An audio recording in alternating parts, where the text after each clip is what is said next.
It's the end of the day with Ray. Hello, my friends. Hey, today's video is probably one of the most complicated videos I've ever had to do. But it's a story I want to share because a distributor sent a reseller a letter.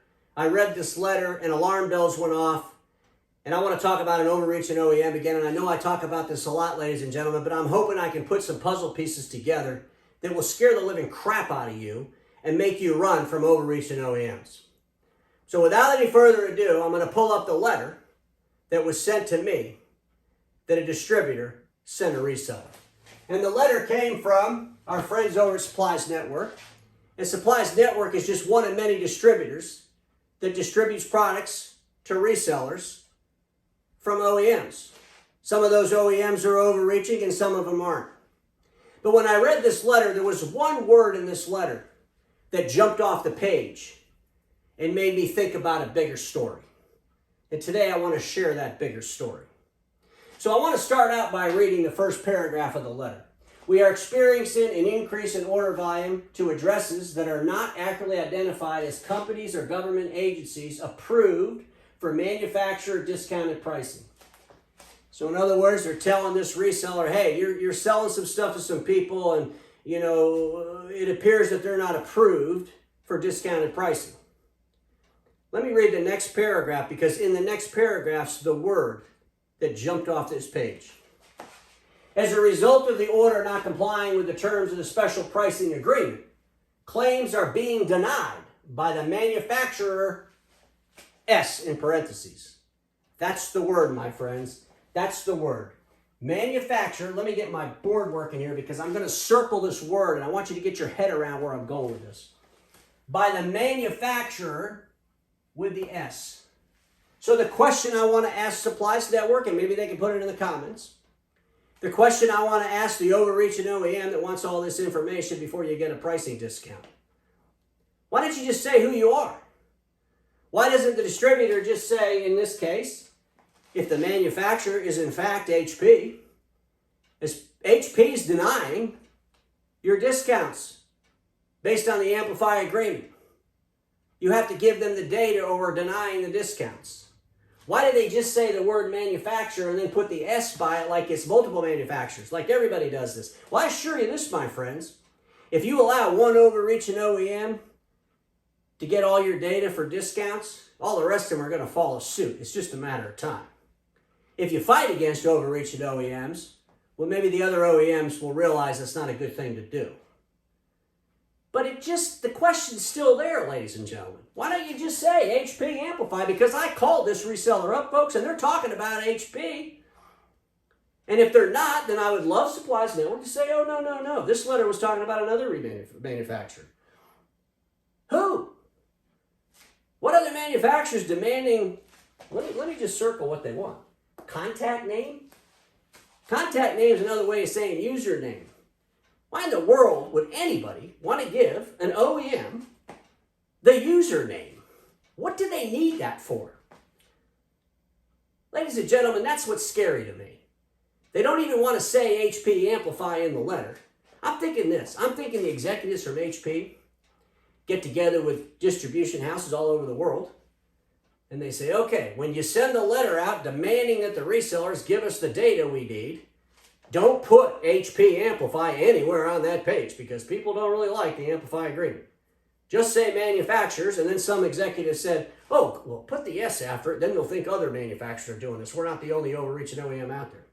Ladies and gentlemen, here's the reality. Maybe this isn't HP, but if it isn't HP, I'd love to know who it is. I'd love to know what other manufacturer wants all this data. If it is HP, why the hell don't they say HP? They're so proud of this ERP-Amplify thing. Amplify, impact. They got Amplify.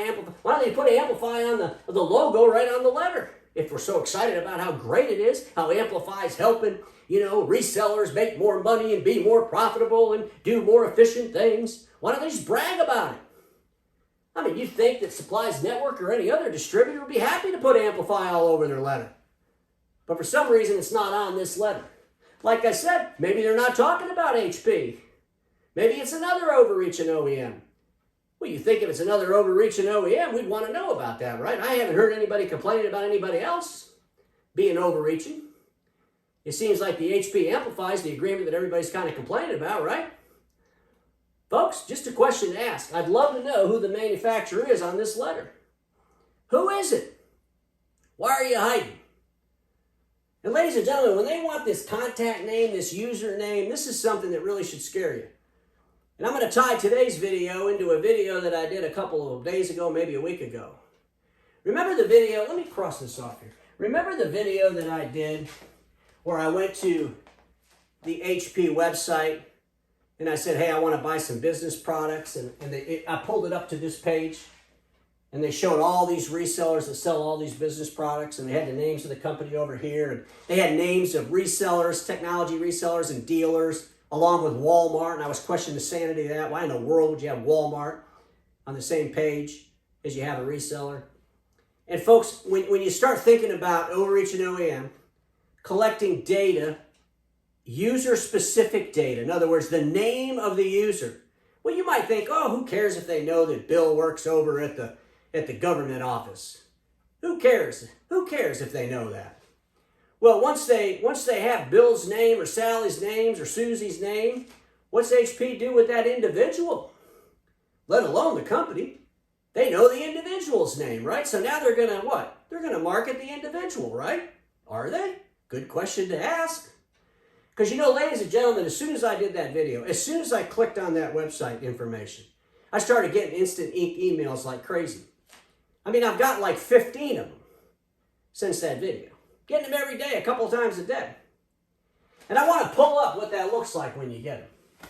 So here they are, sending Ray this advertisement. I click on it. First thing that pops up is the privacy. Your privacy is important to us. Let me read this. We use cookies or similar technologies to personalize content and ads, to provide social media features, and to analyze our traffic. By clicking accept, you agree to this and the sharing of information about your use of our site with our affiliates and partners. Do I need to read that again? You agree that we can share information about you and your use of our sites with affiliates and partners. Well, let me go back to this slide. Which affiliates and partners are they going to share the information with? When Sally or Sue goes on the website, who do they share that information with? Let's just say that you're in the Amplify agreement. You're one of those folks that got the letter from the distributor. And you decided, you know what, I'm done with this crap. I'm not giving this overreach and OEM any more information. Well, does the overreach and OEM share all that information with their partner and the affiliates that aren't you? Who are they going to share it with? Folks, there's so many cans of whip ass this thing opens up. It's crazy. That's why customer data is so important. It's so damn important, ladies and gentlemen. I mean, here's the reality. Every little bit of data is a puzzle piece. And when you give massive amounts of data, and you might think a customer name, the location, the institution name, the address isn't a big deal. But boy, when that data starts to get mined, it could be a really big deal. When those individual users, what happens when the individual user, Sally, that worked for the federal government on the agreement that you gave the information to the overreach and OEM, goes and works somewhere else? What affiliate or partner do they give information about Sally to? I'm just asking the question. I'm asking the question. Because data is a puzzle piece. And sooner or later, these big organizations get all these puzzle pieces put together, and when they put all the puzzle pieces together, guess what? They could take away your customer. They could deliver products and services to your customer without you interfering with them whatsoever. I want to ask everybody a couple of questions as I end this video, because these are serious questions. And I want you to really think about this. If a DCA tool was free, but the DCA provider could give all of your data to HP, would you sign up for DCA-Amplify? Now, there is no DCA-Amplify that I'm aware of, but they keep adding things to the end of the word amplify. So I wouldn't be surprised if one day there is a DCA-Amplify program. But would you do that? You would say, hell no, I wouldn't do that. Why would I want HP to get all that information? Because you know what you can collect from a DCA tool, right? Tons of information. Would you agree to that? Well, no, you wouldn't agree to that. Here's another thing to ask. If HP gave you a free ERP system, but you had to give them access to all the data in the ERP system, would you do that? Would you sign up with ERP-Amplify? Of course you wouldn't. I mean, I remember when Konica Minolta bought that ERP company, right? Everybody went crazy. They went crazy over that. Data was so important back then. It's not important anymore. And here's the other question I want to ask you. Folks, it's just about the puzzle pieces. How many puzzle pieces are you willing to give an overreaching OEM? If you would answer that you wouldn't want them to have all the information out of a DCA tool, you wouldn't want them to have all the information out of your ERP system, how much information are you willing to let them have? And can you imagine what they could do with the information you're allowing them to have? Can you imagine for 1 second that these overreaching OEMs have a bigger imagination than you? Can you admit to that? Because if you can admit to that, you might be concerned. These are things to think about. But ladies and gentlemen, this is really concerning to me. When the distributors are sending out letters to resellers on behalf of overreaching OEMs, and in those letters, they don't even want to list the name of the overreaching OEM. It's very concerning. And if they were so proud of this program and so excited about this program, why wouldn't they just put the name of the OEM, the name of the program, tell us how we're violating whatever we're violating, but be proud of it? Sounds to me like they're trying to just sugarcoat it, hide it. Am I right or am I wrong? Ladies and gentlemen, we all know this. Status quo is the killer of all that'll be invented. Don't get stuck in status quo, and I'll see you all tomorrow.